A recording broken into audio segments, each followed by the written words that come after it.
going, everybody? It's Nick Daniels here, coming at you live yet again, and today got some special announcements before we get into the movie review, which we're going to be talking about the newest 1917 film. So just before we get into that, though, like I said, I want to make a couple little announcements here, and you might notice, go down a little settings option. I think YouTube will do it for me, because it's going to be raw footage, but yeah, we're filming in 4K today, at 60 frames per second, which is awesome.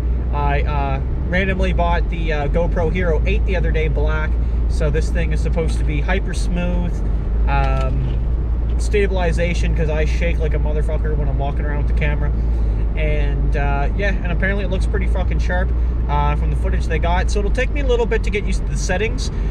Supposedly the audio is much better, so when I talk to you guys here, it's going to be less muffled. That is one of my bigger complaints that I have about my other videos, is that they are a little muffled.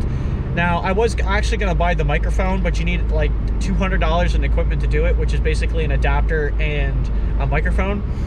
And I heard that the GoPro 8 had the microphone on the front, not the back. So supposedly, you guys should be able to hear me a lot better. So if that's all said and true, video's going to be a lot better that way. And of course, the mic thing I was looking up supposedly wasn't compatible with this mic or this GoPro. So yeah, no point buying that. So anyway, yeah, so we're going to be talking about 1917. So it's just a recent war movie that you've probably heard about.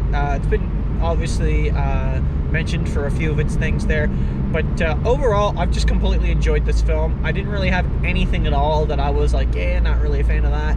And yeah, like overall, good film, man. I really walked out, was like, yeah, there was a couple moments where you're even kind of like, you know, you're slightly emotional because the build-up of what's going on. Now, of course, we're going to talk a couple spoilers here, so yeah, you've been warned there.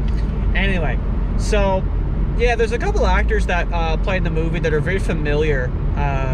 You know, if you know, you watch, especially if you watched Game of Thrones before, because it's funny, like you got like Robb Stark, you got Tommen Baratheon there, and I was like, yeah, that's pretty fucking cool. Like a couple actors. I didn't know Tommen right away, but because of course in Game of Thrones, you know, he's a little younger. But yeah, overall, like a very good cast. Even though some of them you see them only a little bit shorter. In 400 meters, turn left onto the ramp to Nova Scotia. We're gonna mute her. Anyway, thanks there, Jonathan, or whatever your name is. But anyway, yeah. So like overall, man, the actual plot, I guess I should say, not overall. There's like a main character, like a younger fella, and yeah, anyway, he's got, obviously, you've probably seen from the trailers, you got to get to another battalion and stop the attack, or they're all gonna die. It's a trap, basically. It's a trap. And okay, like that's awesome. Okay, like see, he's going in, and that guy gets killed so fucking early. I didn't see that coming at all. And they did some really, really good tension. You know, kind of the build up of, okay, like we're literally gonna go in no man's land. We're gonna run out there and just pray to God we don't get fucking sniped in 2 seconds. And there was a lot of scenes that were like really intense, but they didn't need a whole lot to happen. It was, again, it's just the state of where everything's happening.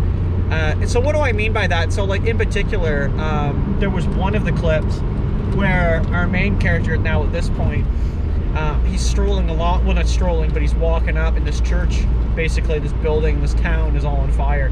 And so it's like, it's nighttime, and all the only illumination is the fire.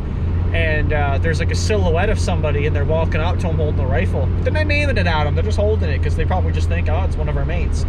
And sure enough, there's the indication that this is an enemy. This is somebody that I shouldn't be talking to.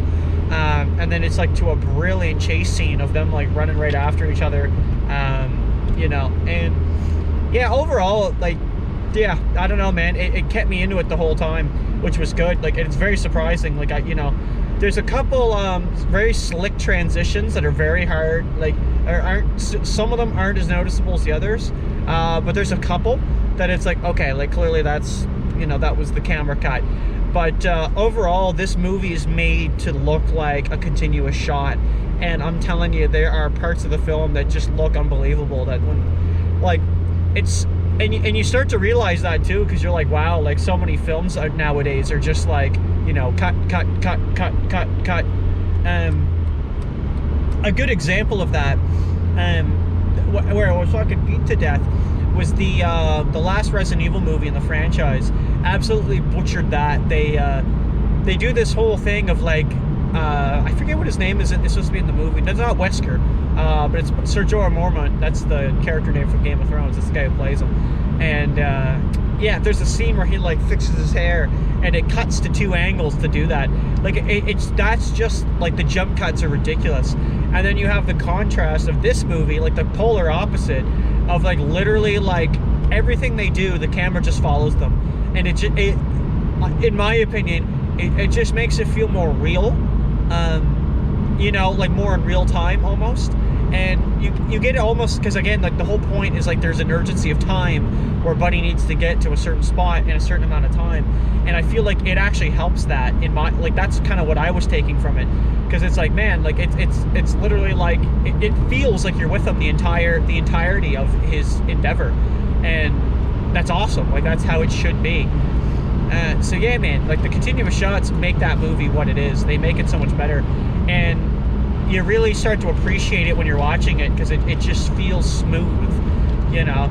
Like again, like the transitions that are there are not yeah, they're not aggressive. They're not just thrown in there and it's like, oh fuck, there's another one. It's like literally like, oh okay, like I don't know what that is. Anyway, I just got some fucking email. Couldn't tell you what that shit is. But anyway, so yeah, that's been 1917. Highly recommend to go fucking see it. It's pretty dope. Good movie. Good chill time. And I don't know. I guess we'll just be we'll be talking to you. Thanks for checking out the channel. I do appreciate it. This has been Nick Daniels, raw videos, no edits, coming at you live in the car yet again. The cue. It's like the fade to black, right? The cue.